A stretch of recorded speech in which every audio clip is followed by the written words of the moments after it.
Hello and welcome back to my channel, The Curious Biotechnologist. Please subscribe if you have not done so already. In today's video, we will be taking a look into very important component of blood called plasma, its constituents, the respective functions, and most importantly, how this plasma is being currently considered for treating COVID-19 patients, including the benefits as well as the challenges surrounding this form of treatment.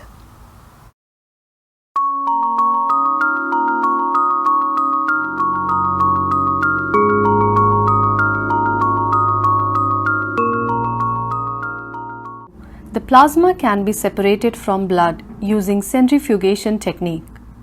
This isolation method is also termed as apheresis. The plasma is basically a straw-colored liquid that suspends all the blood cells and many proteins with some electrolytes.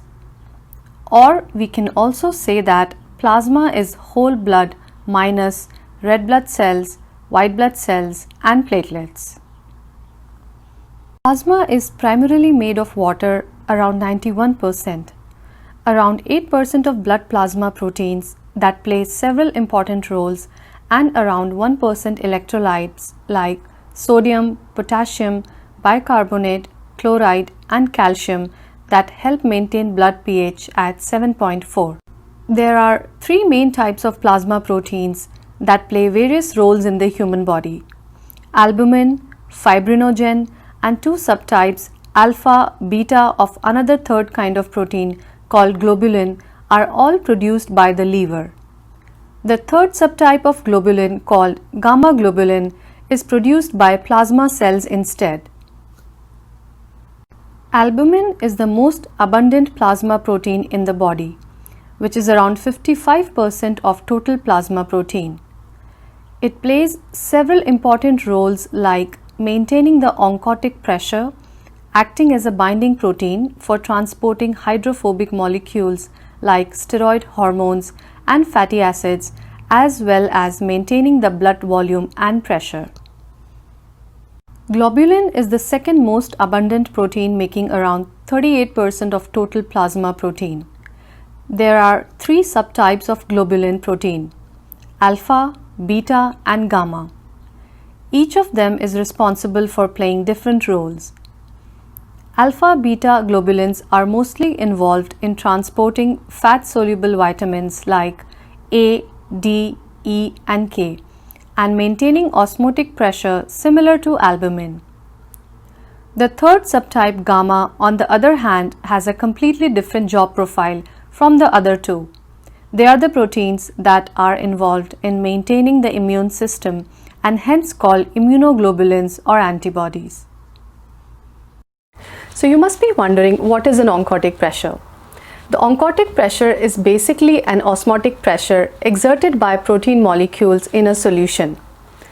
The extent of this pressure is supposed to be directly proportional to the size and shape of the protein molecule. Albumin is the most significant contributor to the osmotic pressure of blood, which means its presence holds water inside the blood vessels, draws across the tissues, across the blood vessel walls, and into the bloodstream, which in turn help maintains the blood pressure as well as the blood volume. The least abundant plasma protein is fibrinogen, which makes up only 7% of the total plasma protein. It creates a fibrin mesh around platelets, resulting in the formation of a blood clot, also called fibrin clot, to plug the hole following any vascular injury. Blood clotting can be beneficial as well as detrimental based on when and where it occurs. The beneficial one is a part of homeostasis that helps prevent blood loss by sealing the opening of the damaged blood vessel with the fibrin clot. The detrimental one is thrombosis, a group of pathologic conditions in which the formation of blood clot takes place inside the lumen of a blood vessel, hence known as thrombus, that can obstruct the blood flow within the vessel. Currently, plasma is being evaluated as a potential therapeutic agent to eliminate worst global pandemic so far, COVID-19. So let's take a look into this aspect of plasma. The plasma used for this purpose is termed as convalescent plasma. COVID-19 patients who have recovered completely from the disease with no infectious symptoms and negative test result for COVID-19 after 14 days of recovery, including repetition of the test post 48 hours as well as immediately before donation, as well as negative results for other molecular tests for detecting other viral loads like HIV, hepatitis B, hepatitis C, syphilis, human T-cell lymphotropic virus 1 and 2 qualify as CP donors. As mentioned in the first slide, the isolation of plasma from the whole blood is achieved using continuous centrifugation process termed as apheresis. The convalescent plasma or CP consists of elements like SARS-CoV-2 neutralizing antibodies, anti-inflammatory cytokines, clotting factors, natural antibodies, defensins and pentraxins. The convalescent plasma obtained from a recovered patient should contain neutralizing antibodies to SARS-CoV-2. Neutralizing antibodies mainly consist of IgG and IgM isotypes. They mostly target the spike proteins of SARS-CoV-2, ending up in neutralizing them, reducing the viral load, barring their entry into the body cells, and ultimately inhibiting their replication. The other important mechanism of action that is thought to be associated with convalescent plasma is the immunomodulatory effect caused by the other components. Here is a sample image showing a COVID-19 patient with inflamed lungs as an outcome of the infection. Such severe reactions are thought to be immunomodulated by action of anti-inflammatory cytokines, other natural antibodies to blockade inflammatory cytokines, complement cascade and autoantibodies in case of critically ill patients present in CP that helps in ameliorating the patient's medical condition. Let us go through the benefits as well as risks associated with this form of treatment.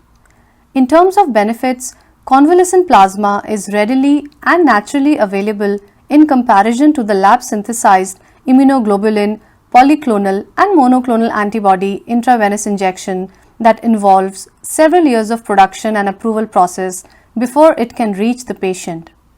The second benefit is that it is believed to play an important role in controlling the hyperactive immune system by performing immunomodulation with the help of its constituents. Another very important benefit is the cost of this treatment. Since convalescent plasma can be collected from a recovered patient and can be administered post-safety testing to the subject, it will cost much less than what it will cost to administer the lab-synthesized and company-owned immunoglobulin, polyclonal or monoclonal antibody intravenous injections that involves expensive manufacturing, extraction or approval process. Although several benefits can be linked to this treatment, there are a good number of risks that are associated with convalescent plasma therapy. Firstly, some studies have suggested that there has to be a certain titer of certain antibodies in the plasma for this therapy to be effective, and there has been a high degree of non-uniformity in the antibody concentration among convalescent plasma received from different plasma donors, and hence it appears quite challenging to achieve uniformity in the antibody titer for an effective treatment. Secondly, since the plasma obtained from recovered patients might have chances of containing other infectious particles from the donor's body, there is always a risk of transmission of the latter into the recipient's body.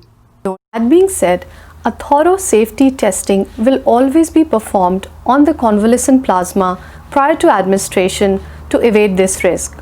Nonetheless, the safety quotient will always be dependent on the sensitivity as well as specificity of the molecular and serological assays that will be employed in safety testing. Last but not the least, there is always a risk of transfusion associated acute lung injury, also termed as TRALI, linked to any blood or plasma transfusion. Thank you for watching. I hope everything was explained in the most simplistic way. If you liked the video, please hit the thumbs up icon and subscribe to my channel. Do not forget to hit the bell icon. If you are interested in any topic related to science or technology, feel free to mention in the comment section below, and I would be very happy to make a video on that as well. Stay tuned for more videos. Stay curious and happy learning.